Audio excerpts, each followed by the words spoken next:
कुरान मजीद का 28वां पारा उठाइए।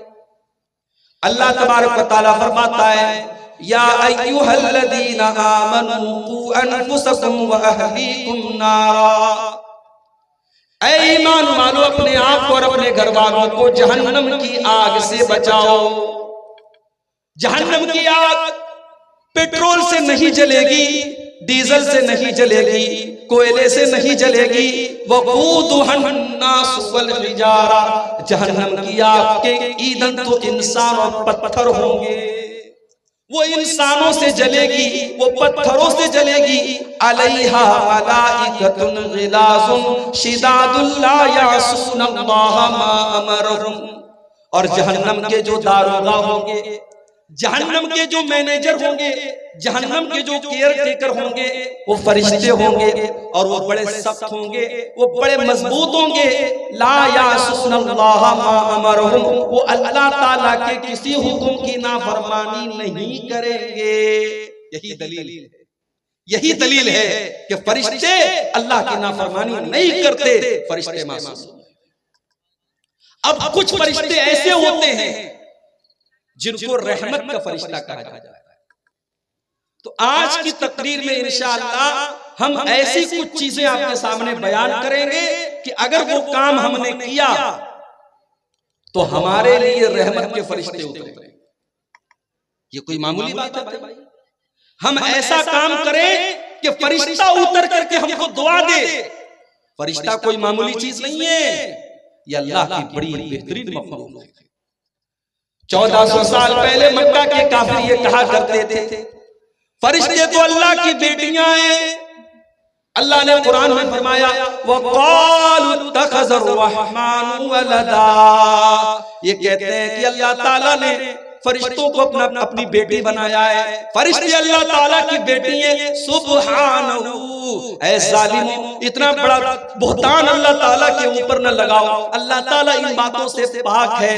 बल इबादुम मुकरमून, फरिश्ते तो अल्लाह ताला के बड़े बेहतरीन बंदे हैं, बड़े मुअज़्ज़ज़ बंदे हैं, बड़े सम्मानित बंदे हैं। ला यस्बिक़ूनहू बिल क़ौल, फरिश्ते कभी अल्लाह ताला के हुक्म के आगे अपनी बात नहीं रखते, अल्लाह ताला से पहले कोई बात नहीं बोलते। वहुम बिअम्रिही यअमलून, और फरिश्ते वही करते हैं जो अल्लाह ताला उनको हुक्म देता है। यालमु मा बैना अयदीहिम व मा खल्फहुम, और फरिश्तों के आगे और पीछे की सारी जानकारी अल्लाह ताला को है। वला यशफऊना इल्ला लिमन इर्तदा, और फरिश्ते कल क़यामत के दिन शफाअत भी करेंगे। अल्लाह के बहुत सारे बंदों के हक में वो शफाअत करेंगे, उनको जन्नत में डलवाएंगे, मगर ये भी अल्लाह के हुक्म से करेंगे, सबके लिए वो नहीं करेंगे। वहुम मिन खशियतिही मुश्फिकून, और फरिश्ते अल्लाह ताला से हमेशा डरते रहते हैं। अच्छा, आप लोगों ने कभी फरिश्ता देखा है क्या? किसी ने देखा हो तो जरा हाथ उठाए भाई। देखा है किसी ने? नहीं देखा है। लेकिन आजकल YouTube पर कुछ ऐसे, क्या पता, ये तो यूट्यूबर जो होते हैं ना, चैनल वाले, कुछ भी कर सकते हैं। अब इनको तकरीर का अगर टॉपिक देना हो फरिश्तों का, तो ये कोई बना देंगे वीडियो में, कोई थंबनेल में लगा देंगे कि फरिश्ता है। जहन्नम की आग पर तकरीर करेंगे मौलवी साहब, तो ये आग भी बना देंगे जहन्नम, जैसे ये देख के इन्होंने फोटो खींचा है जहन्नम। जन्नत का तस्करा करेंगे मौलवी साहब, हूर का जिक्र करेंगे, ये खूबसूरत लड़कियों की तस्वीर लगा देंगे। ये यूट्यूबर है भाई, इनके लिए 100 गुना माफ है, कुछ भी कर सकते हैं। याद रखो मेरे भाई, जन्नत, जहन्नम, फरिश्ते, इनका ताल्लुक गैब से है। गैब मतलब इनविजिबल थिंग्स हैं, हमें नजर नहीं आती, अदृश्य हैं, हम देख नहीं सकते। हमने जन्नत को देखा नहीं, हमने जहन्नम को देखा नहीं, तो जिस चीज को हमने देखा नहीं उसका फोटो हम नहीं बना सकते, उसकी वीडियो हम नहीं बना सकते। इसलिए उलमा ने लिखा है कि जहन्नम की आग का भी कोई खाका बनाना, कोई पेंटिंग बनाना, कोई फोटो बनाना सही नहीं है। जहन्नम की आग नॉर्मल आग की तरह नहीं है। फरिश्तों का फोटो बनाना, और बाज़ लोग समझते हैं फरिश्तों को पर होता है तो पर भी बना देते हैं। हमारे बनारस में मुहर्रम के महीने में ताजिया निकलता है। ताजिया जानते कि नहीं आप? तो ताजिया एक निकलता है, उसका नाम है बुराक। बुराक किस चीज को बोलते हैं भाई? बुराक उस सवारी का नाम है जिस सवारी के ऊपर बैठ करके अल्लाह के प्यारे नबी ने मेराज का सफर किया।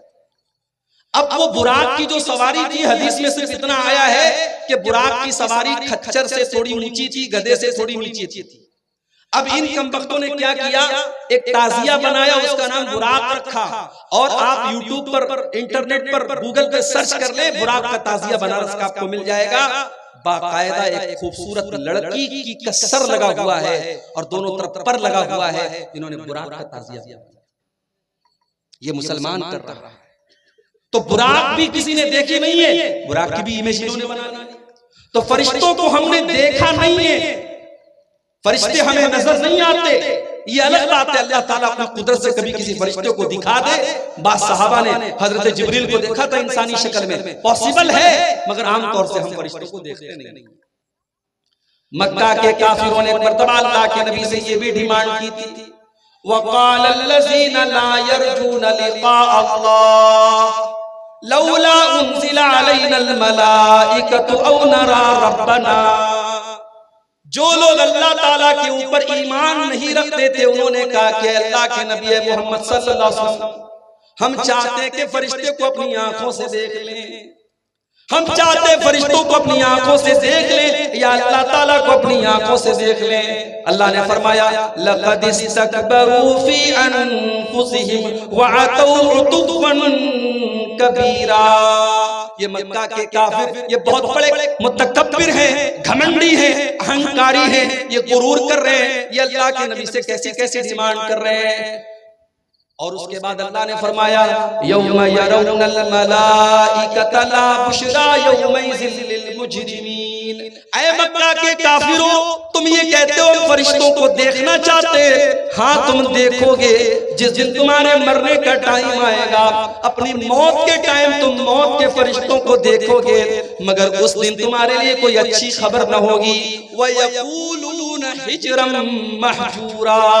जब फरिश्तों को ये देखेंगे तो ये कहेंगे दूर हो जाओ, दूर हो जाओ, चले जाओ। फरिश्तों को देख करके इनको अच्छा नहीं लगेगा। तो फरिश्ते भी दो तरह के, एक अजाब के फरिश्ते, एक रहमत के फरिश्ते। तो आज की तकरीर में इंशाअल्लाह मैं 15 ऐसी चीजें बयान करूंगा जो काम अगर हम कर लेंगे तो फरिश्ते हमारे लिए दुआ करेंगे, फरिश्ते उतरेंगे और फरिश्ते स्पेशल हमारे लिए दुआ करेंगे। तो आप लोग करेंगे कि नहीं करेंगे ये अमल इंशाअल्लाह? बोलो भाई। सिर्फ सुनना नहीं, अमल भी करना इंशाअल्लाह। मैं बहुत इजी चीजें, आसान चीजें बताऊंगा, कोई मुश्किल काम नहीं करना है, बहुत ही सिंपल काम बताऊंगा, मगर काम इतना बड़ा है कि अगर आप कर लेंगे तो फरिश्ता आकर के आपको दुआ देगा। तो फरिश्तों की दुआ चाहिए कि नहीं चाहिए? बोलो भाई। इंशाअल्लाह हम लोग अमल करेंगे, अल्लाह ताला हम सबको अमल करने की तौफीक दे। सबसे पहला काम फरिश्तों की दुआ चाहिए। पहला काम, रात में बावजू होकर के सोया। सिंपल है, रात में सोने के टाइम क्या करना है? पाक होकर के सोना है, वजू करके सोना है। अल्लाह के नबी फरमाते हैं तहिरू हाज़िहिल अजसाद तहरकुमुल्लाह। ऐ मुसलमानों, अपने शरीर को पाक रखा करो, अल्लाह ताला भी तुमको पाक करेगा। मामिन मुस्लिमिन मामिन अब्दिन यबीतु ताहिरन। जब भी कोई बंदा रात में वजू करके सोता है, पाकी की हालत में सोता है, इल्ला बात मलकुन फी शआरिही, तो फरिश्ता भी उसके बगल में सोता है। और बंदा जब रात में उठता है, जब करवट बदलता है, जब बंदे की नींद खुलती है, फरिश्ता कहता अल्लाहुम्मा गफिर लिहाज़ल अब्दी, ऐ अल्लाह तू अपने इस बंदे की बख्शिश फरमा दे। फ़इन्नहु बाता ताहिरन, ये बंदा वजू करके सोया है। इसको अपनी जिंदगी की आदत बनाना। मेरी माओ बहनों, तुमसे भी कहता हूं, रात में भाई पेशाब करने के लिए जाते हो ना, सोने के पहले एक बार आखिरी बार पेशाब करते हो, पेशाब करने के बाद वजू कर लो, वजू करके बिस्तर पे आओ। और एक काम और कर लो, जब बिस्तर पे वजू करके आओ तो एक काम और कर लो। चलो वो हदीस भी आपको सुना देता हूं। अभी जो हदीस पढ़ी ये अत-तरगीब व तरहीब की सही रिवायत है। अब जो हदीस पढ़ने जा रहा हूं ये बुखारी और मुस्लिम की हदीस है। और हदीस के रावी कौन है? बरा इब्न आज़िब। क्या नाम है? बोलो भाई।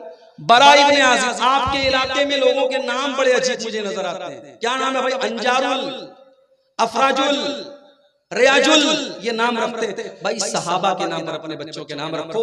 पूरे मोहल्ले में आपको बरा नाम नहीं मिलेगा, पूरे मोहल्ले में आजिब नाम नहीं मिलेगा। बरा इब्न आजिब सहाबी का नाम है। बरा इब्न आजिब कहते हैं अल्लाह के प्यारे नबी सल्लल्लाहु अलैहि वसल्लम ने फरमाया कि ऐ बरा इब्न आजिब, जब तुम रात में बिस्तर पे सोने जाया करो तो तुम वजू कर लिया करो, और वजू करने के बाद दाहिनी करवट लेट जाओ, और दाहिनी करवट लेटने के बाद एक दुआ मैं सिखा रहा हूं। ऐ बरा इब्न आजिब, एक दुआ मैं सिखा रहा हूं, इस दुआ को पढ़ लिया करो, और इस दुआ को पढ़ने के बाद फिर कोई बातचीत नहीं करना है। इस दुआ को पढ़ के सो जाओ, फिर बात नहीं करना है। अब बात नहीं करना है तो किसी से बात नहीं करना है। वो मोबाइल पे रात में जो लगे रहते हैं उनसे भी कह रहा हूं, किसी से बात नहीं करना है। आखिरी काम ये करके सोना है, ये दुआ पढ़ के सोना है। क्या दुआ है? बड़ी प्यारी दुआ है, इसको याद कर लो मेरे भाई। अल्लाहुम्मा अस्लमतु नफ्सी इलैक व फव्वज़तु अमरी इलैक व अल्जातु ज़हरी इलैक रग़बतन व रहबतन इलैक ला मलजा वला मनजा मिनका इल्ला इलैक आमनतु बिकिताबिकल्लज़ी अनज़लता व बिनबिय्यिकल्लज़ी अरसलता। अभी सुनने में थोड़ी आपको मुश्किल लग रही होगी, 2-4 बार आप याद करेंगे, याद हो जाएगी। बड़ी बेहतरीन दुआ है। दुआ का मतलब भी समझा देता हूं। आय अल्लाह, अच्छा देखो, बंदा जब सोता है ना तो अल्लाह के रसूल फरमाते हैं कि बंदा जब सोता है तो समझो मर जाता है। जितनी देर इंसान सोया रहता है उतनी देर उसकी रूह अल्लाह अपने कब्जे में ले लेता है।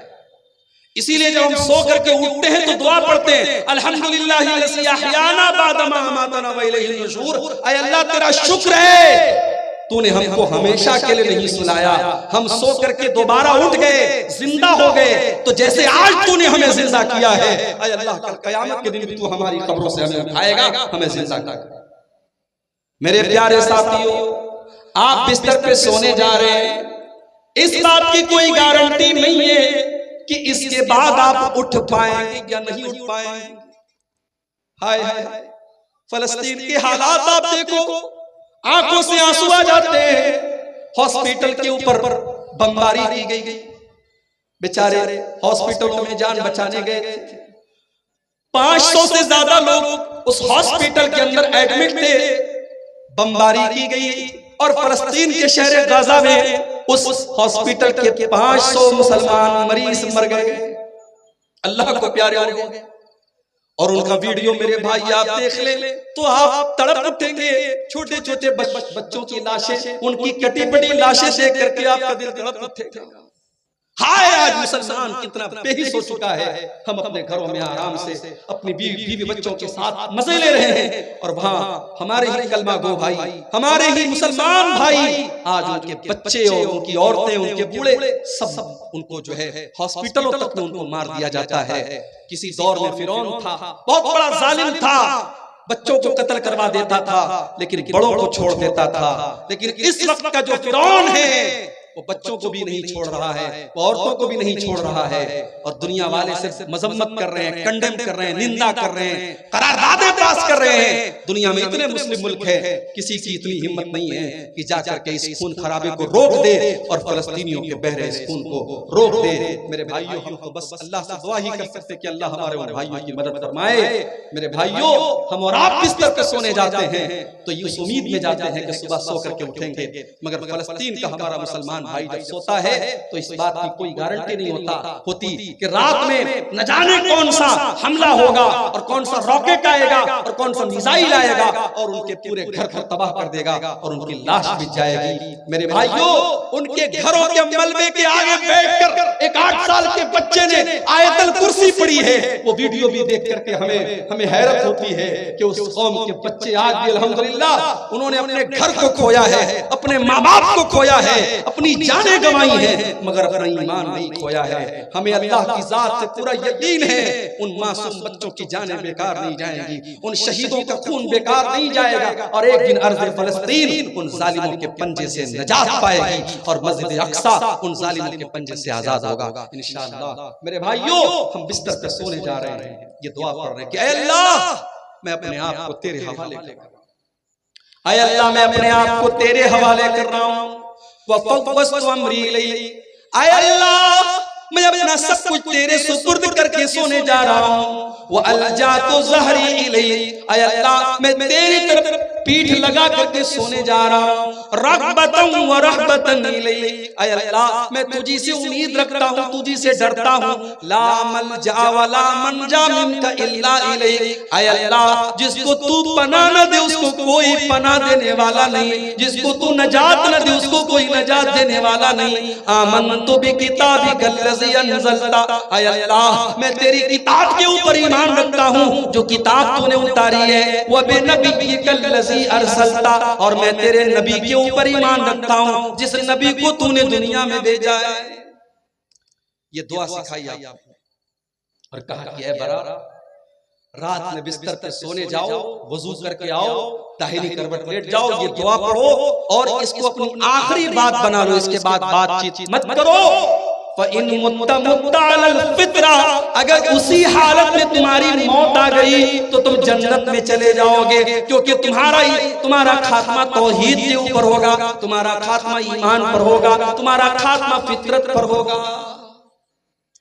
तो ये पहला काम हमें करना है, करेंगे इंशाअल्लाह। रात में बिस्तर पे जब भी सोने जाएं तो बस सिंपल है कि वजू करके जाएं और ये दुआ अगर याद कर सकते हो 2-4 बार याद कर ले। अच्छा, जब हजरत बरा इब्न आज़िब को नबी अकरम सल्लल्लाहु अलैहि वसल्लम ने ये दुआ सिखाई तो वो रिपीट करने लगे, वो दोहराने लगे। कभी इस पर भी गौर कीजिए, सहाबा के दौर में मोबाइल नहीं था, टेप रिकॉर्डर नहीं था। सहाबा ने अल्लाह के नबी से सुना और सुन करके याद किया और याद करके फिर उम्मत को बताया। ये कोई मामूली काम नहीं था।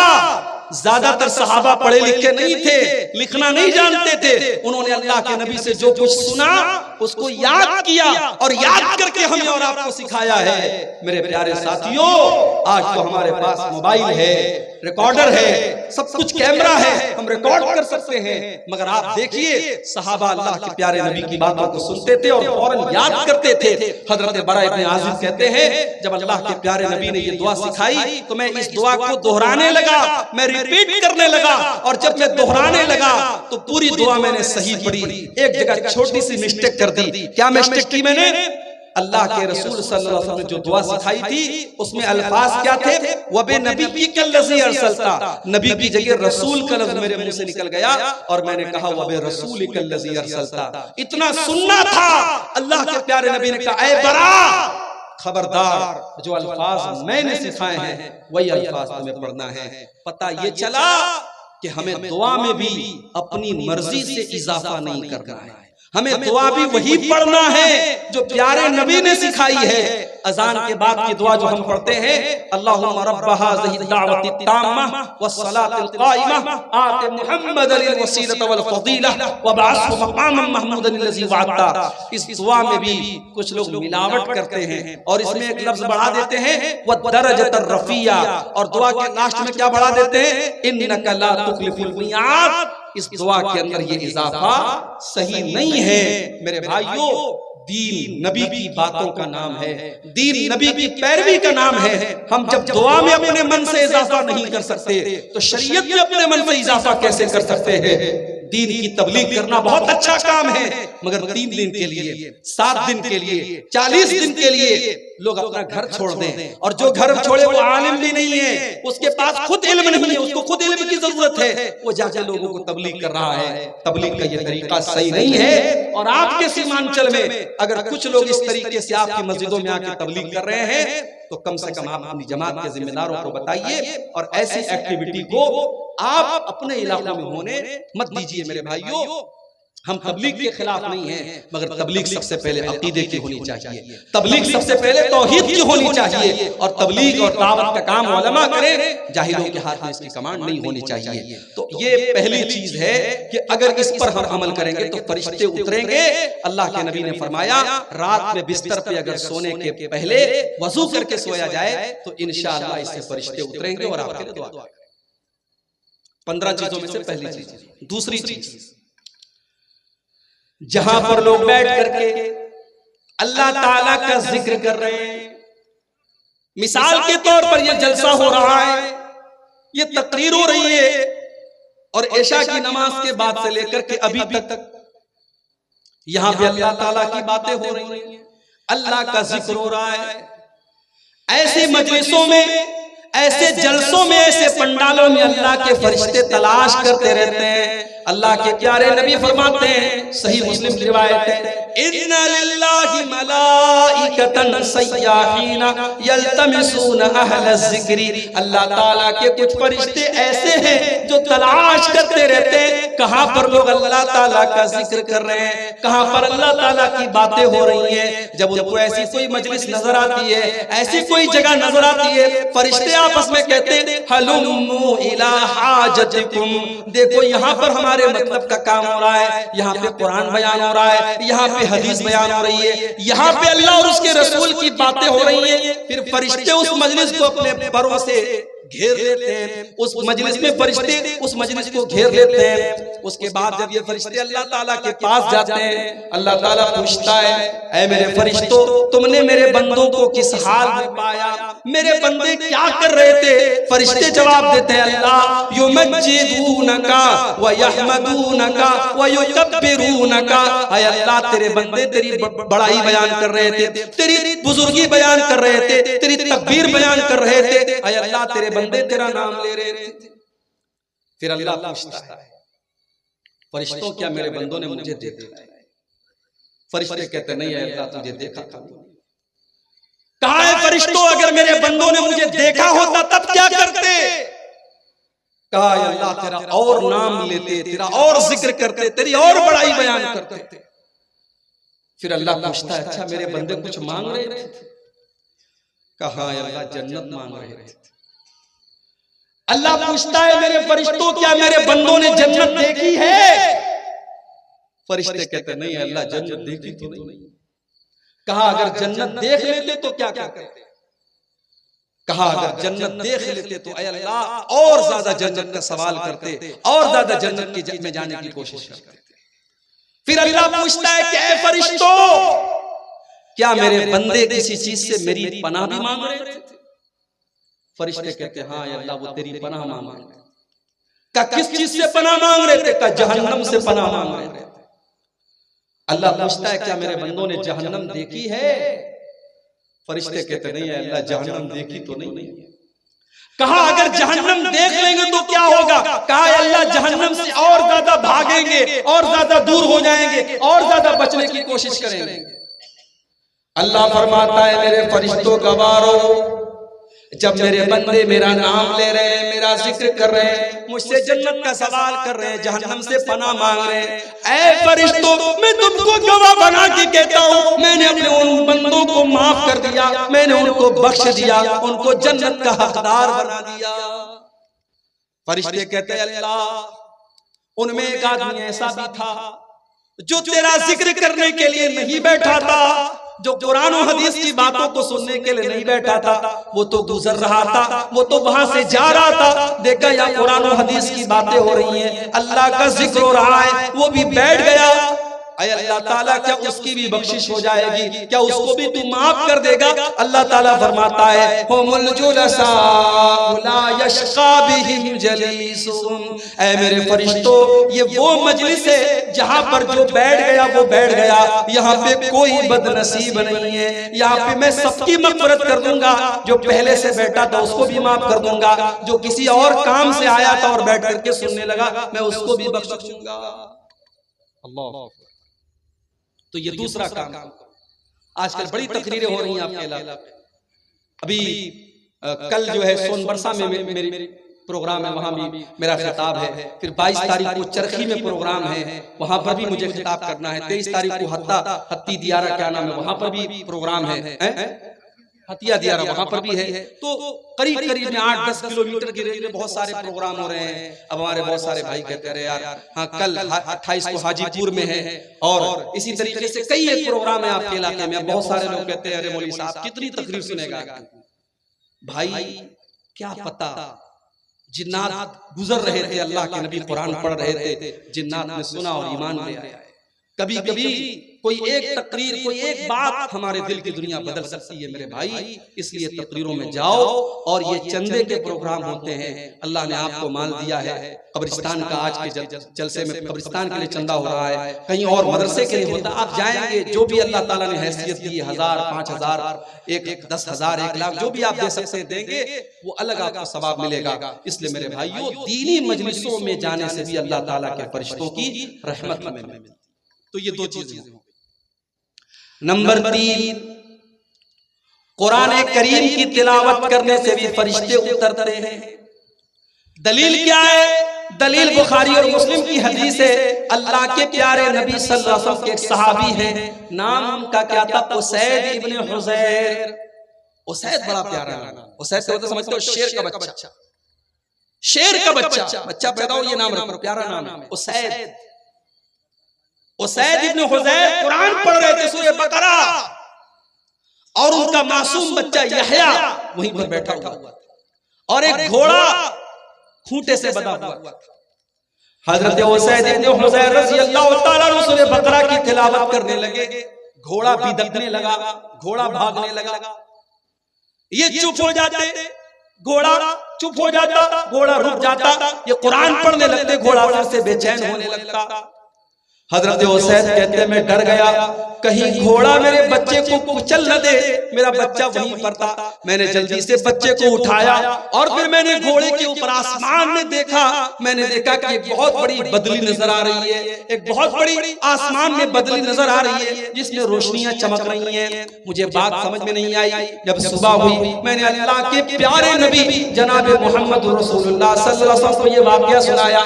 आपने फरमाया इक़रा या इब्न हुज़ैर, इक़रा या इब्न हुज़ैर, ऐ इब्न हुज़ैर, जब तू कुरान पढ़ रहा था तो तुझको और पढ़ना चाहिए था, तुझको और पढ़ना चाहिए था।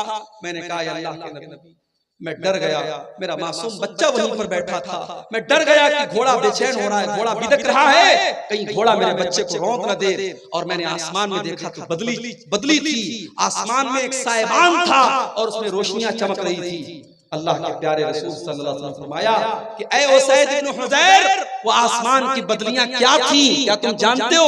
क्या नहीं है अल्लाह के नबी, मैं नहीं जानता। आपने फरमाया वो अल्लाह के फरिश्ते थे। जब तुम कुरान पढ़ रहे थे, अल्लाह के फरिश्ते तुम्हारी कुरान की तिलावत को सुन रहे थे, और अगर तुम पढ़ते रहते तो फरिश्ते सुनते रहते, और सुबह हो जाती तो फरिश्तों को आम लोग भी देख लेते। अगर तुम पढ़ते रहते तो फरिश्ते वहां पर बैठ करके तुम्हारी तिलावत की आवाज सुनते रहते। पता ये चला कि जब हम कुरान पढ़ते हैं तो कुरान पढ़ने से भी फरिश्ते उतरते हैं और फरिश्ते हमारी कुरान की तिलावत को सुनते हैं। इसलिए मेरे भाइयों, आज तो हालत क्या है, आज हालत क्या है हमारी? अपने नौजवानों से पूछना चाहता हूं, मोबाइल के बगैर कितनी देर रह सकते? मोबाइल स्विच ऑफ हो जाए, बैटरी खत्म हो जाए तो नौजवान ऐसा बेचैन हो जाता है जैसे परिंदे का पर कतर दिया जाए। जब तक मोबाइल में चार्जिंग ना हो जाए, मोबाइल ऑन ना हो जाए, और ये पता ना चल जाए मेरे स्टेटस को कितने लोगों ने देखा, मेरे फेसबुक की पोस्ट को कितने लोगों ने लाइक किया, कितने लोगों के मिस कॉल आए, कितने लोगों के मैसेज आए, तब तक नौजवान को चैन नहीं मिलता। मेरे नौजवान भाइयों, कभी सीने पर हाथ रख करके ये भी देखो और गौर करो, आखिरी बार आपने कुरान कब उठाया? आखिरी बार आपने कुरान को कब हाथ लगाया था? शायद कितने नौजवान होंगे, शायद, मैं यकीन के साथ नहीं कहता, शायद उन्होंने आखिरी बार रमजान में कुरान को छुआ था, उसके बाद जरूरत नहीं पड़ी है। ताकों में सजाया जाता हूँ, हाथों में उठाया जाता हूँ, पढ़ पढ़ के सुनाया जाता हूँ, आंखों में लगाया जाता हूँ।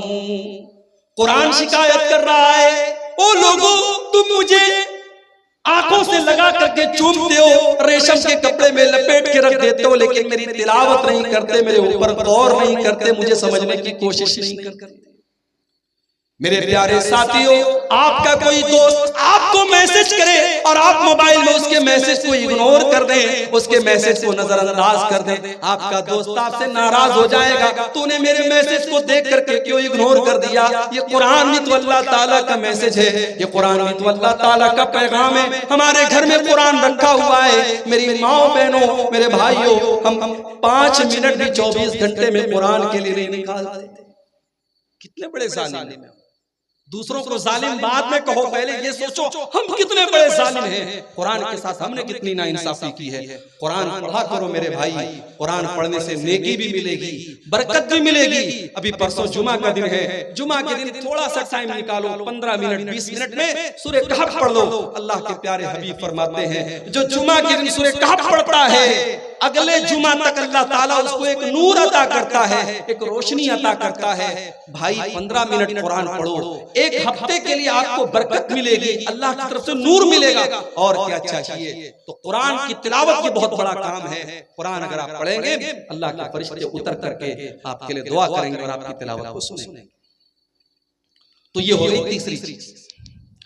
चौथी चीज जिसको करने से फरिश्ते उतरते हैं, किसी मदरसे में जाओ और जाकर के देखो हाफिज जी और मौलवी साहब बैठ करके कुरान पढ़ा रहे हैं और 20, 25, 50 बच्चे बैठ करके कुरान पढ़ रहे हैं।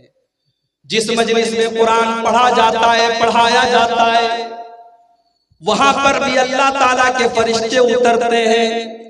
सही मुस्लिम की रिवायत, अल्लाह के प्यारे नबी फरमाते हैं मजतमा कौमुन फी बैतिन मिन बुयूतिल्लाहि व यतदारसूनहु बैनहुम। जब अल्लाह ताला के कुछ बंदे बैठ करके कुरान की तिलावत करते हैं, कुरान को पढ़ते हैं, कुरान को पढ़ाते हैं, इल्ला नज़लत अलैहिमुस सकीना व गशियतहुमुर रहमा व हफ़्फ़तहुमुल मलाइका व ज़करहुमुल्लाहु फी मन इंदहु। जब अल्लाह के बंदे कुरान को पढ़ते और पढ़ाते, ऐसी मजलिस के ऊपर सुकून नाजिल होता है और अल्लाह की रहमत उनको ढांप लेती है और अल्लाह के फरिश्ते ऐसी मजलिस को घेर लेते हैं और अल्लाह ताला ऐसी मजलिस का जिक्र अपने दरबार में करता है। अल्लाह ताला फरिश्तों के बीच में करता है। मेरे प्यारे साथियों, कुरान पढ़ने वाले बन जाओ, कुरान पढ़ाने वाले बन जाओ।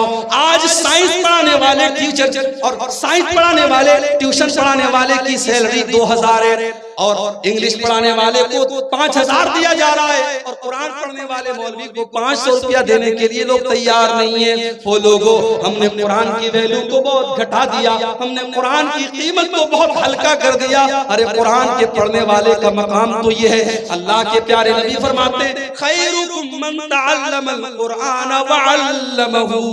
तुम में सबसे बेहतरीन इंसान वो है जो कुरान को सीखे और सिखाए। कुरान को सीखने और सिखाने वाले को कभी हकीर मत समझो।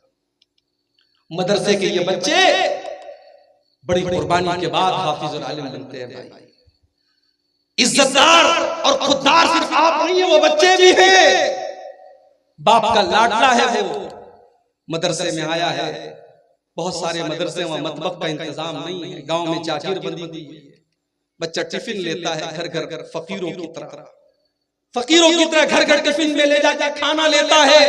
क्या बच्चे का दिल अंदर से नहीं कहता ये तू क्या कर रहा है?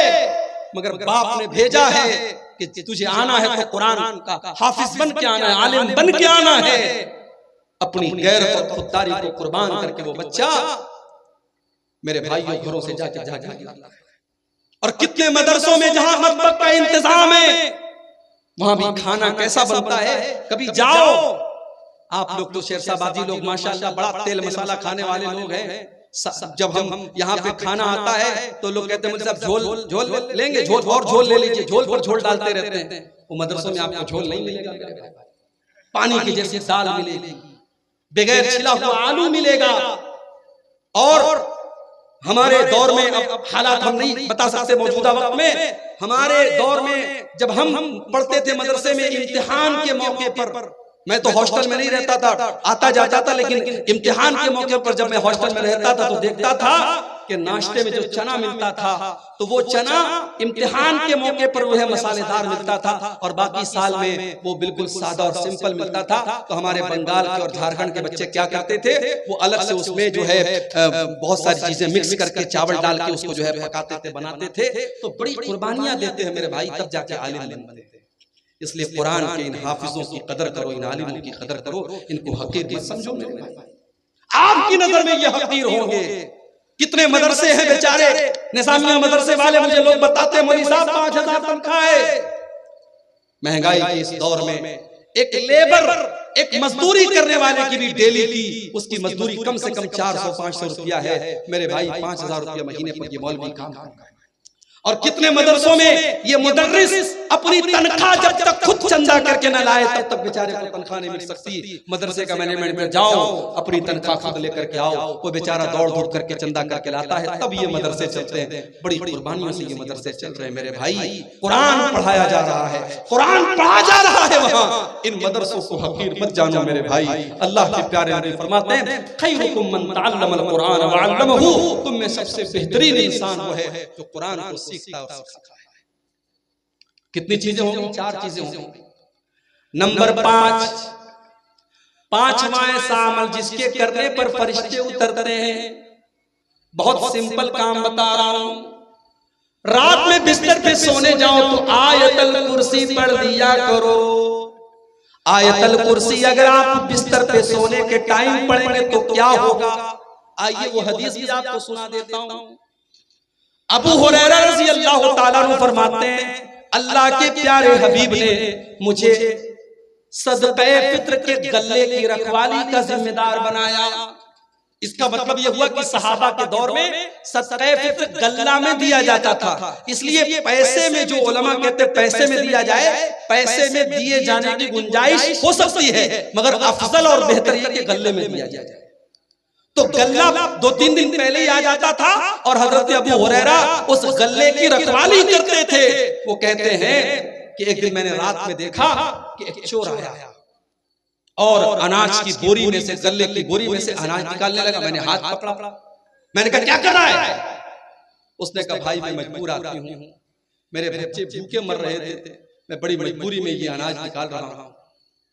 हजरत अबू हुरैरा को तरस आ गया, अच्छा चला जा, आइंदा ये काम मत करना। चला गया।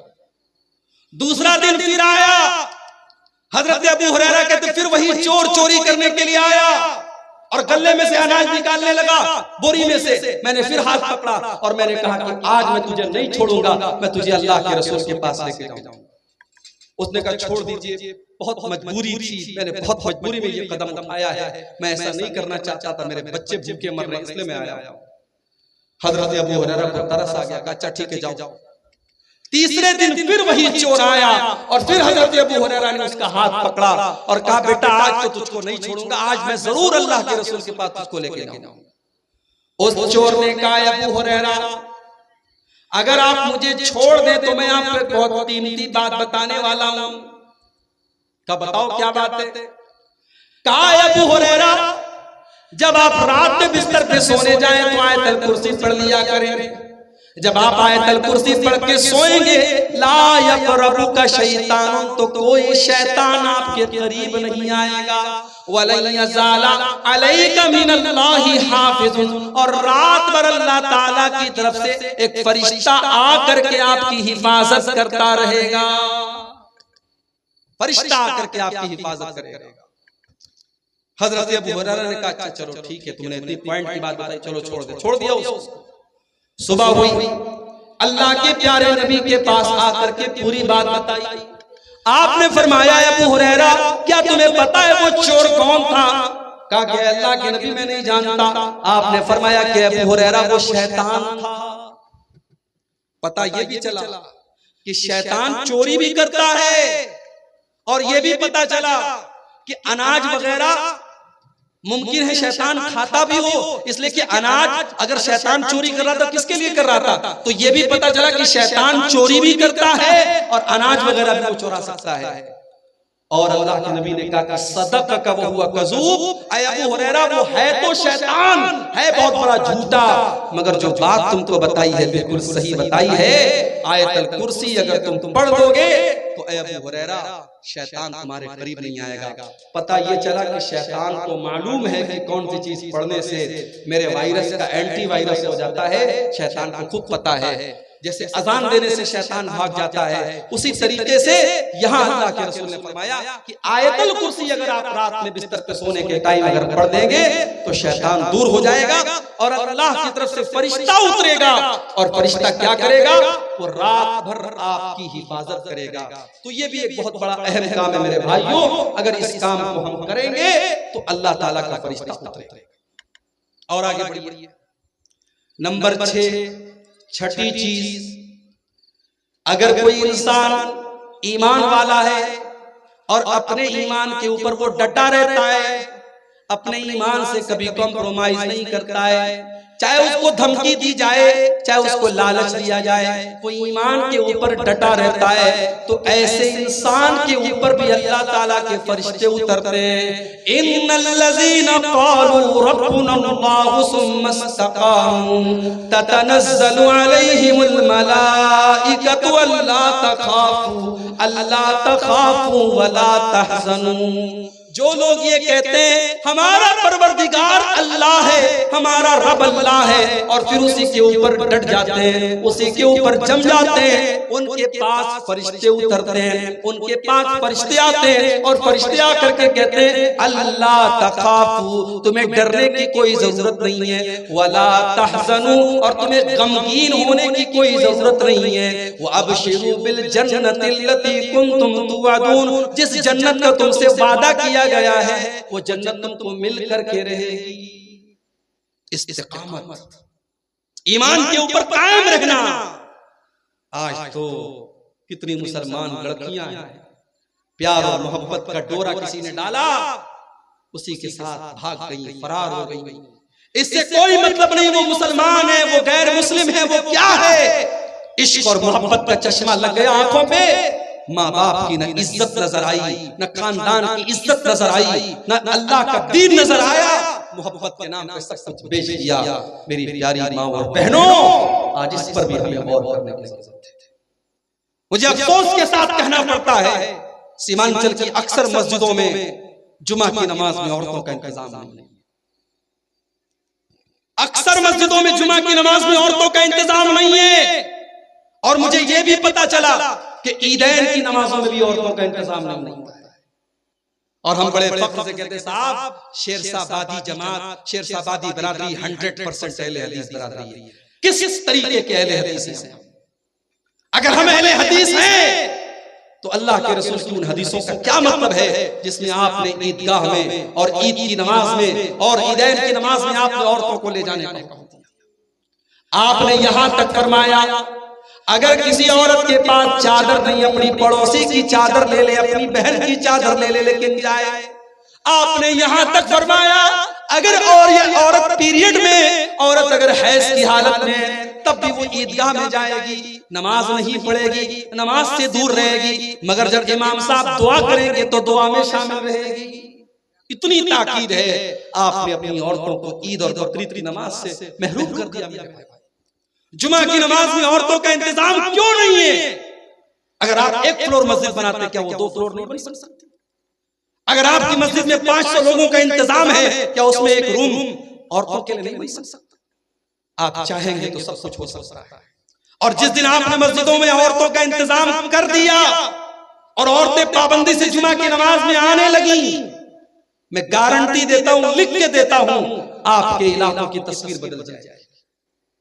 ये जलसे जो होते हैं ना, इन जलसों में तकरीर लोग इंटरटेनमेंट और मनोरंजन के तौर पर सुनते हैं, लेकिन जुमा का जो खुतबा होता है आधा घंटे का, 40 मिनट का, उसमें सारी पब्लिक सुनने के लिए आई है। वहां कोई बैठ करके सुर्ती नहीं खा रहा है, कोई खैनी नहीं खा रहा है, कोई चाय नहीं पी रहा है, कोई पान नहीं खा रहा है, वहां सारे लोग बावजू होकर के बैठे हैं, गौर से सुन रहे हैं।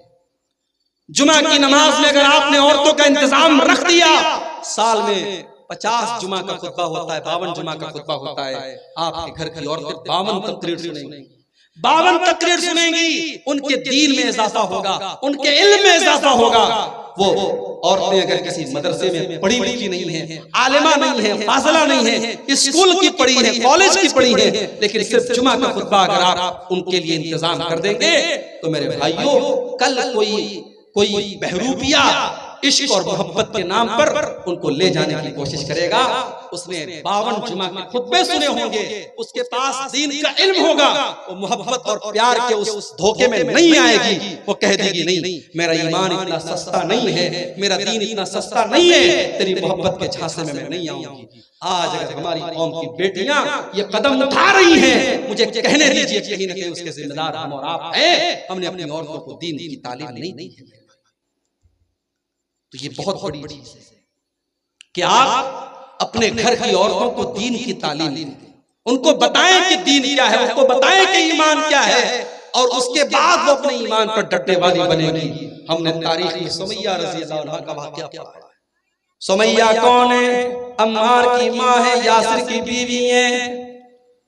उनको अबू जहल ने बांधा हुआ है, तपती रेत पर और खुले आसमान के नीचे सूरज दहक रहा है और हजरत सुमैया को बांधा हुआ है। और अबू जहल कहता है, सुमैया अगर तूने मोहम्मद का दीन न छोड़ा, अगर तूने इस्लाम न छोड़ा, तो ए सुमैया तेरे शौहर के सामने, तेरे जवान बेटे के सामने मैं तुझे नंगा कर दूंगा। अल्लाह, एक माँ के लिए इससे बढ़कर तकलीफ की बात क्या होगी? एक माँ को अगर उसके जवान बेटे के सामने नंगा कर दिया जाए, बेलिबास कर दिया जाए, एक माँ के लिए इससे बढ़कर तकलीफ की बात क्या?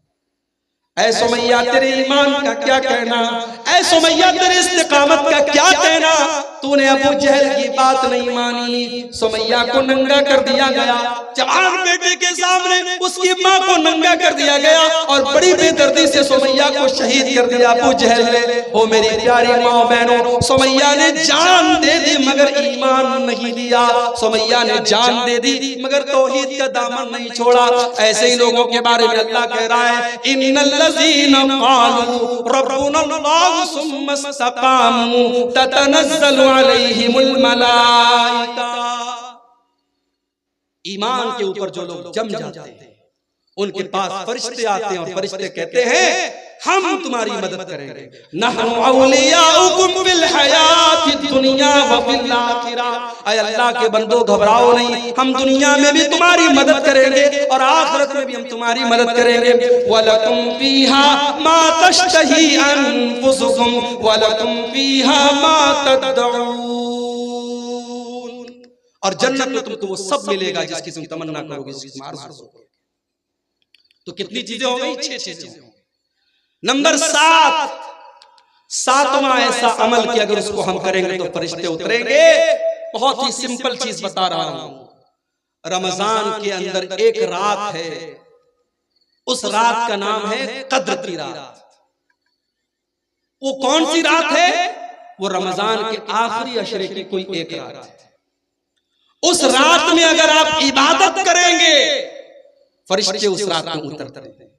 इन्ना अंज़लनाहु फी लैलतिल क़द्र वमा अदराका मा लैलतुल क़द्र लैलतुल क़द्रि खैरुम मिन अल्फि शहर। मेरे बंदो, तुम्हें क्या पता कि लैलतुल क़द्र क्या है? लैलतुल क़द्र 1000 महीनों से अफजल है।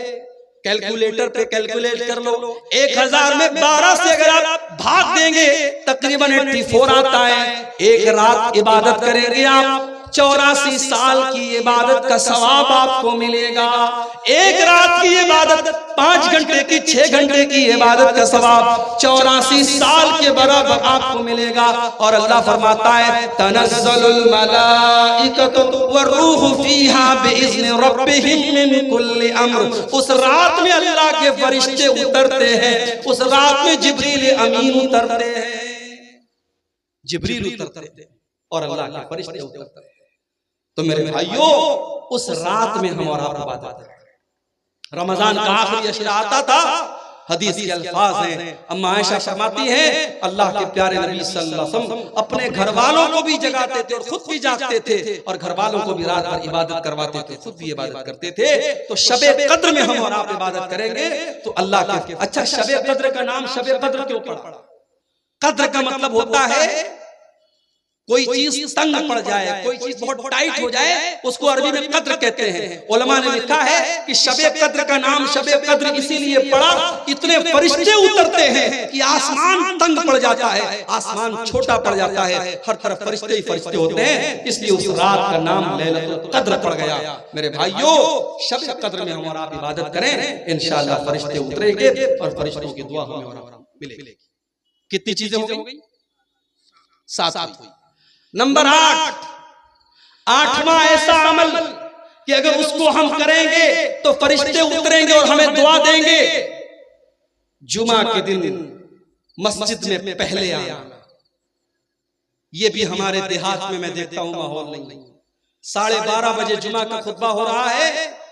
पाकुड़ में एक बार मैं जुमा पढ़ाने गया, 12:30 बजे जुमा का खुतबा था और मैं जब मस्जिद में जाने लगा, एक आदमी को देखा बनियाइन पहन करके लुंगी रख के जा रहा है। मैंने कहा कहाँ जा रहे हो? बोला नहाने जा रहा हूँ। जुमा का खुतबा स्टार्ट होने वाला है, वो नहाने जा रहा है। इसका मतलब कि जुमा की आपकी नजर में कोई वैल्यू नहीं है, जुमा का कोई अहमियत उसकी नहीं है, उसका कोई महत्व नहीं है। याद रखो मेरे भाई, अल्लाह के नबी फरमाते हैं, बुखारी और मुस्लिम की रिवायत है, इज़ा काना यौमुल जुमाती वक़फ़तिल मलाइकतु अला बाबिल मस्जिद, जब जुमा का दिन आता है अल्लाह के फरिश्ते मस्जिद के दरवाजे पर खड़े हो जाते हैं और जो जितना पहले आता है उसका उतना ज्यादा सवाब लिखते हैं। जो सबसे पहले आता है उसको अल्लाह की राह में ऊंट की कुर्बानी का सवाब मिलता है। जो उसके बाद आता है उसको गाय की कुर्बानी का सवाब मिलता है। जो उसके बाद आता है उसको दुम्बा की कुर्बानी का सवाब मिलता है। जो उसके बाद आता है उसे अल्लाह की राह में मुर्गा की कुर्बानी का सवाब मिलता है। जो उसके बाद आता है उसे अल्लाह की राह में अंडा देने का सवाब मिलता है। लेकिन जब इमाम साहब आते हैं और खुतबा शुरू हो जाता है, अल्लाह के नबी फरमाते हैं, तवौ सुहुफहुम, फरिश्ते अपने रजिस्टर को बंद कर देते हैं।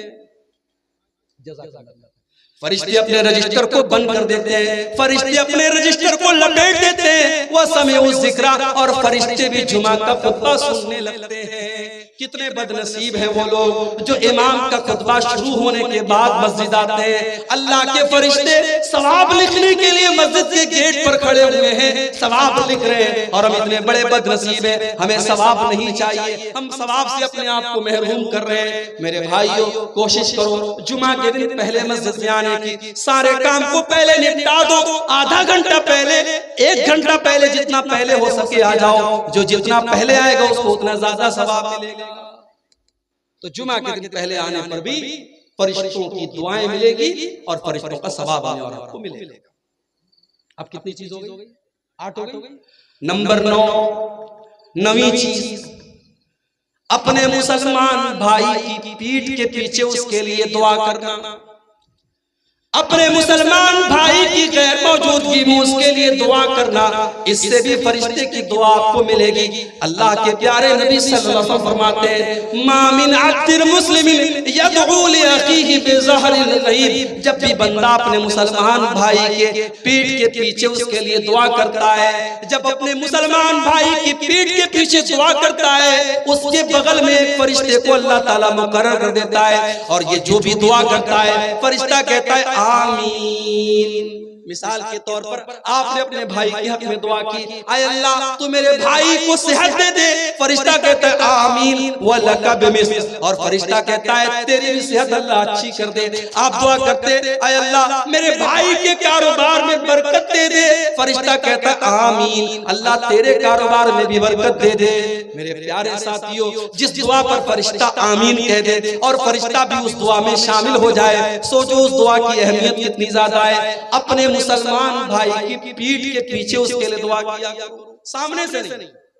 या तो सामने से हो रही है, सामने से लोग दुआ करवाते हैं, पीठ पीछे, वो सामने नहीं है, मौजूद नहीं है, पीठ पीछे अगर आप दुआ करेंगे तो अल्लाह के प्यारे नबी सल्लल्लाहु अलैहि वसल्लम ने फरमाया कि उस दुआ का की बरकत ये होगी कि फरिश्ता आपके लिए दुआ करेगा। तो कितनी चीजें हो गई? 9 चीजें। नंबर 10, अपने मुसलमान भाई से मुलाकात करने के लिए अगर कोई जाता है, अपने मुसलमान भाई से मुलाकात करने के लिए अगर कोई जाता है, कोई मतलब नहीं है, कोई मकसद नहीं है, सिर्फ अल्लाह ताला के लिए, उसको राजी करने के लिए अगर कोई अपने मुसलमान भाई से मिलने के लिए जाता है। आज के दौर में कौन जाता है भाई? आज के दौर में तो कोई 2 मिनट किसी से बात भी करता है तो उसके पीछे भी कोई मतलब होता है। अल्लाह के प्यारे नबी सल्लल्लाहु अलैहि वसल्लम फरमाते हैं, अन्ना रजुलन ज़ारा अखन लहू, एक मुसलमान अपने भाई से मिलने के लिए जा रहा था। अल्लाह ताला ने रास्ते में फरिश्ते को भेज दिया। फरिश्ते ने रोका, कहा भाई कहाँ जा रहे हो? कहा अपने फला भाई से मिलने फला गांव में जा रहा हूँ। फरिश्ते ने पूछा कि हल लका मिन नेमतिन तरुबुहा, क्या उसका कोई एहसान है जो तुम उतारने जा रहे हो? क्या उसका तुम्हारे ऊपर कोई एहसान है जो तुम उतारने जा रहे हो? क्या कोई काम है? क्या कोई मतलब है? कहा नहीं, कोई मतलब नहीं है, कोई काम नहीं है। मैं तो सिर्फ अल्लाह ताला की रजा के लिए, उसको राजी करने के लिए जा रहा हूँ। मैं इसलिए जा रहा हूँ क्योंकि मैं अल्लाह ताला के लिए मोहब्बत करता हूँ अपने भाई से। मेरे प्यारे साथियों, मैं बनारस का रहने वाला, मैं यूपी का रहने वाला, आप बिहार के सीमांचल के रहने वाले, हमारे और आपके बीच में 500 किलोमीटर की दूरी है, लेकिन आप मुझसे मोहब्बत करते हैं। रात के 2:30 बजे 3 बजे आप बैठ करके मेरी तकरीर सुन रहे हैं, इसलिए क्योंकि मैं आपके सामने कुरान पढ़ रहा हूँ, नबी की हदीसों को पढ़ रहा हूँ। अगर आप वाकई में आप इसलिए मोहब्बत करते हैं क्योंकि अल्लाह के दीन की बात हो रही है, अल्लाह की बात हो रही है, अगर ये मोहब्बत वाकई में अल्लाह के लिए हो रही है, इस मोहब्बत पर भी आपको सवाब मिलेगा। अल्लाह के प्यारे नबी फरमाते हैं, फरिश्ते से वो इंसान कहता है मैं अपने भाई से मोहब्बत करता हूँ अल्लाह के लिए। कोई पैसे का मामला नहीं है, कोई बिजनेस का मामला नहीं है, कोई एहसान का मामला नहीं है, सिर्फ अल्लाह ताला के लिए मोहब्बत करता हूँ।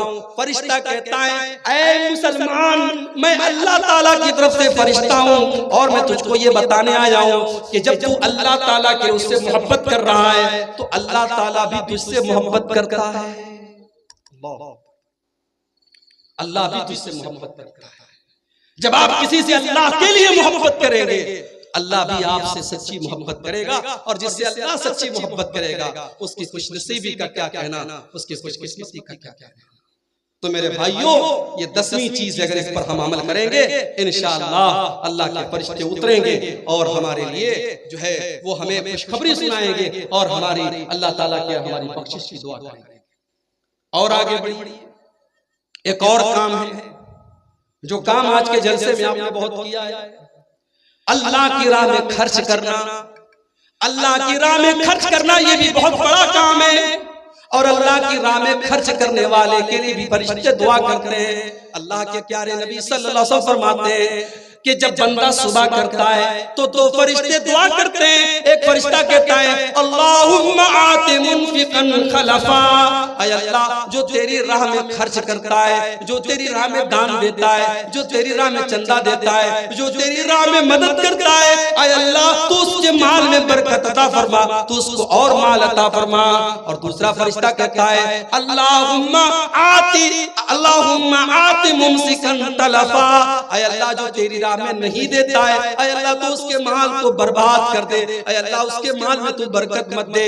मेरे प्यारे साथियों, अगर अल्लाह ने आपको दौलत से नवाजा है, अगर माल से नवाजा है, अल्लाह की राह में खर्च किया करो। यहाँ कब्रिस्तान का जलसा हुआ है, कब्रिस्तान के लिए चंदे के लिए जलसा हुआ है, आप ही के आखिरी ठिकाने के लिए चंदा हो रहा है, यहाँ पर भी आप खर्च कीजिए। जहाँ पर भी पैसा देने से अल्लाह राजी होता है वहां पर आप माल खर्च कीजिए। माल अल्लाह की राह में खर्च करने से भी फरिश्ता आपके लिए दुआ करेगा।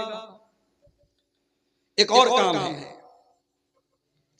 तहज्जुद की नमाज पढ़ने से भी फरिश्ते उतरते हैं जमीन के ऊपर। शुक्रिया बेटा।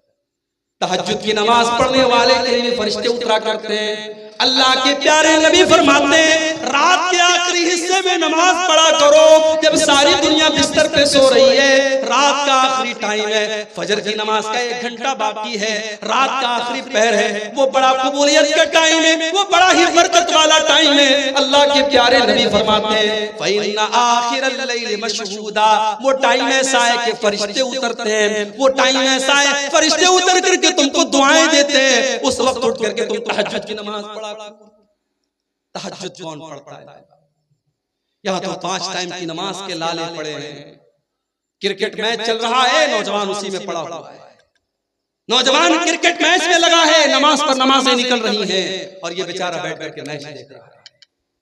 मेरे नौजवान साथियों, 5 टाइम की नमाज तो पढ़ना ही है। रात के आखिरी हिस्से में उठ करके जब दुनिया वाले बिस्तर पे सोए पड़े हों, उस वक्त उठ करके कोई अल्लाह की बारगाह में जब तहज्जुद की नमाज पढ़ता है, ये नमाज अल्लाह को बहुत प्यारी है, ये नमाज अल्लाह को बहुत पसंद है। आप जुमा के दिन जब मस्जिद में जाते हैं और फजर की नमाज पढ़ते हैं, तो फजर की नमाज में पहली रकात में इमाम साहब अल्लाह के रसूल की सुन्नत के मुताबिक पहली रकात में सूरह सजदा पढ़ते हैं। सूरह सजदा की ये आयत भी आप सुनते होंगे, ततजाफा जुनूबुहुम अनिल मसाजिद यदऊना रब्बहुम खौफन व तमा व मिम्मा रज़क़नाहुम युनफ़िक़ून।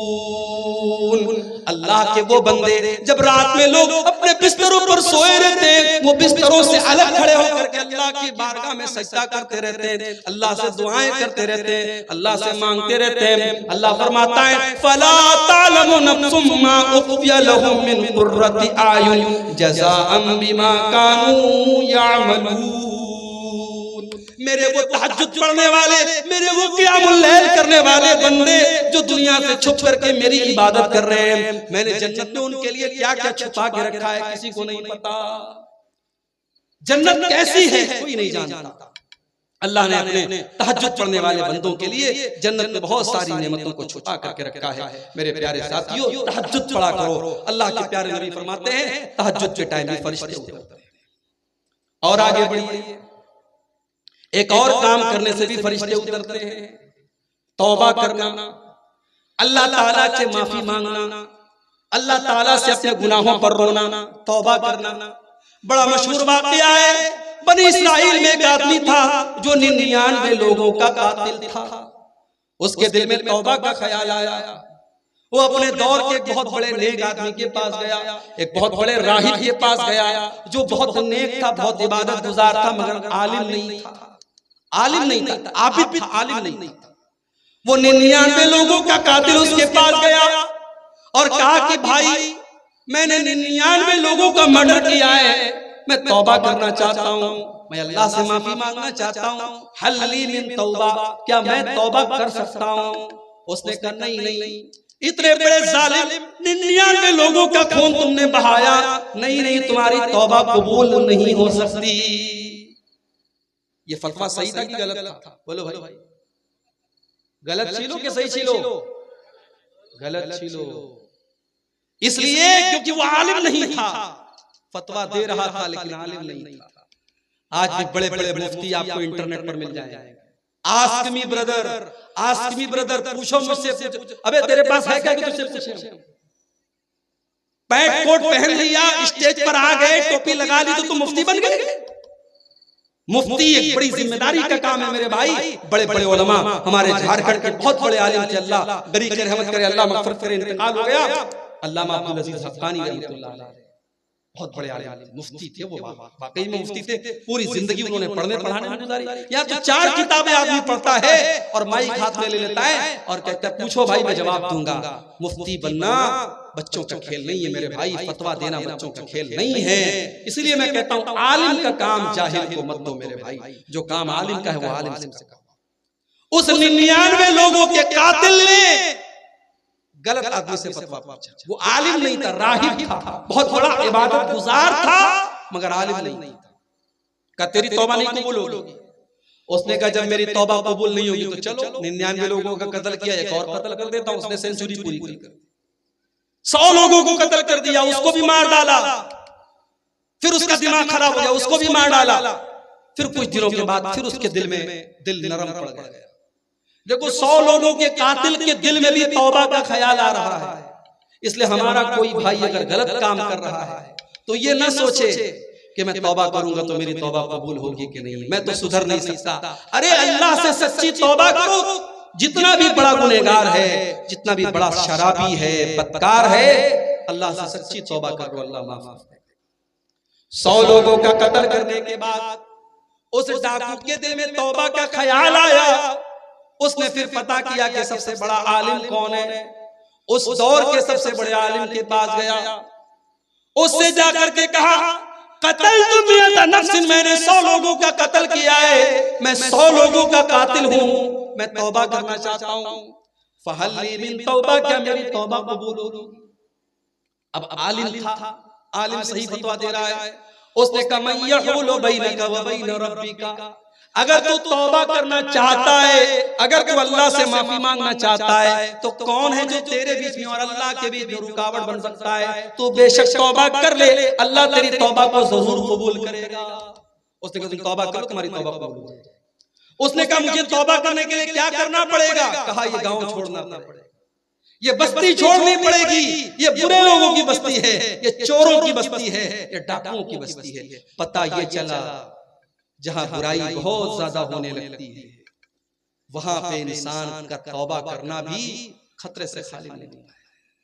जहां बेनमाजी ज्यादा होंगे वहां इंसान को एहसास ही नहीं होगा मैं गुनाह कर रहा हूं। जहां नमाजी ज्यादा होंगे वहां अगर 2-4 लोग बेनमाजी रहेंगे उनको शर्म लगेगी, यार पूरा गांव नमाज पढ़ रहा है मैं नहीं पढ़ रहा हूं। जहां शराबी ज्यादा रहेंगे वहां शराब पीने वाले को कोई खास बुरा नहीं लगेगा, लेकिन जहां सब लोग शराब से दूर है वहां कोई शराब पिएगा, नशे की हालत में होगा तो लोगों को बुरा लगेगा। तो उस आलिम ने कहा तुम तौबा करना चाहते हो तो ये गांव छोड़ दो और फला बस्ती में चले जाओ, फला गांव में चले जाओ, वहां अल्लाह के नेक बंदे रहते हैं। इससे पता चला इंसान के ऊपर सोहबत का असर पड़ता है। इसीलिए मेरे नौजवान साथियों, अच्छे लोगों के साथ रहा करो, सोहबत का असर पड़ता है। अल्लाह के प्यारे नबी ने हदीस में कहा कि अच्छी और बुरी सोहबत की मिसाल ऐसी है जैसे इत्र बेचने वाला होता है और लोहार में भट्टी में काम करने वाला लोहार होता है। इत्र बेचने वाला, परफ्यूम बेचने वाला, उसके पास आप बैठेंगे तो या तो आप इत्र खरीदेंगे, परफ्यूम खरीदेंगे, या आपके कपड़े से खुशबू आएगी, और भट्टी में आप जाकर के बैठेंगे तो चिंगारी उठेगी, आपका कपड़ा जलेगा या कम से कम बदबू आपको महसूस होगी। तो अच्छे लोगों के साथ रहा करो। अब वो 100 लोगों का कातिल बुरे लोगों की बस्ती छोड़ के नेक लोगों की बस्ती में जाने लगा। अभी आधे रास्ते में पहुंचा था, उसके इंतकाल का टाइम आ गया। उसकी रूह को कब्ज करने के लिए अजाब के फरिश्ते भी जमीन पर आ गए, रहमत के फरिश्ते भी जमीन पर आ गए। अजाब के फरिश्तों का कहना था ये 100 लोगों का कातिल है, इसलिए इसकी रूह को कब्ज करने का अधिकार हमको है। रहमत के फरिश्तों ने कहा ये तौबा करने के इरादे से जा रहा था, इसकी रूह को हम लेकर के जाएंगे। दोनों में इख्तिलाफ होने लगा। अल्लाह ने तीसरे फरिश्ते को भेजा। तीसरा फरिश्ता इंसान की शक्ल में आया। इन दोनों को झगड़ते देखा, क्या बात है भाई? कहा मैं अजाब का फरिश्ता हूं, ये रहमत का फरिश्ता है, और ये इंसान जो मरा है ये 100 लोगों का कातिल है, और ये मसला हमारे साथ है। तीसरे फरिश्ते ने कहा एक काम करो, तुम लोग तो फरिश्ते हो, तुम्हारे लिए कोई मुश्किल काम नहीं, तुम रास्ते को नाप लो, रास्ते का मेजरमेंट कर लो। अगर ये अजाब, अगर ये बुरे लोगों की बस्ती से ज्यादा करीब है तो अजाब का फरिश्ता लेके जाएगा, और अगर नेक लोगों की बस्ती से ज्यादा करीब है तो रहमत का फरिश्ता लेकर जाएगा। अल्लाह के रसूल सल्लल्लाहु अलैहि वसल्लम फरमाते, बुखारी के अल्फाज है, फरिश्तों ने रास्ते को नापा तो वो इंसान सिर्फ एक बालिश, ये जो हमारे पंजे का नाम है, इसको आपके क्या बोलते हैं? बित्ता, बित्ता, हमारे में बित्ता ही बोलते हैं। एक बित्ता वो करीब था, कहां? नेक लोगों की बस्ती। एक बित्ता, सिर्फ एक बित्ता करीब था, यानी अगर एक बित्ता पहले वो मरा होता तो वो अजाब का फरिश्ता लेके जाता। वो एक बित्ता करीब था नेक लोगों की बस्ती के, रहमत का फरिश्ता उसको लेकर के गया। इस हदीस से ये मसला भी पता चला कि अगर इंसान सच्ची तौबा करेगा तो रहमत का फरिश्ता उसको लेकर के जाएगा। दुआ करो अल्लाह हम सबको जिंदगी में सच्ची तौबा करने की तौफीक अता फरमाए। मेरे भाइयों, मौत का कोई ठिकाना नहीं है। पिछले 2 महीनों में बनारस में मेरे अपने जानने वालों में 10 लोग कैंसर के मरीज पाए। 10 लोग कैंसर के मरीज पाए गए, और कैंसर का मर्ज इतना खतरनाक है कि जिस मरीज को पता चल जाए कि मुझे कैंसर है वो बेचारा तो आधा तो वैसे ही मर जाता है। इलाज और ट्रीटमेंट तो बड़ी बात की बात है। 10 लोगों को मैंने देखा है और 10 में से 3 लोगों का इंतकाल हो चुका है। कोई गारंटी नहीं है कब किसको क्या हो जाए। मेरे भाइयों, जिंदगी के जितने लम्हे हमें मिले हैं, अल्लाह से सच्ची तौबा कर लो मेरे भाइयों। आखिरी चीज बयान कर रहा हूं, 15वीं चीज जिस पर फरिश्ते अल्लाह के उतरते हैं। अगर कोई इंसान इल्म तलब करने के लिए निकलता है, इल्म दीन हासिल करने के लिए निकलता है, उसके लिए भी फरिश्ते उतरते हैं। अल्लाह के प्यारे नबी फरमाते हैं, मन सलका तरीक़न यल्तमिसु फीही इल्मन सहलल्लाहु लहु बिही तरीक़न इलल जन्नह। जो इंसान इल्म दीन हासिल करने के लिए जाता है वो जन्नत के रास्ते पे निकलता है। व इन्नल मलाइकता, और फरिश्ते, अल्लाह के नबी फरमाते हैं फरिश्ते अपने परों को बिछा लेते हैं तालिब इल्म के लिए। फरिश्तों को पसंद आता है कि बेचारा ये इल्म दीन सीखने जा रहा है। व इन्नल आलिम ला यस्तगफिरु लहु मन फिस समावाति वल अर्ज़, और आलिम के लिए आसमान और जमीन की सारी मखलूकात उसकी मग़फ़िरत की दुआ करती हैं।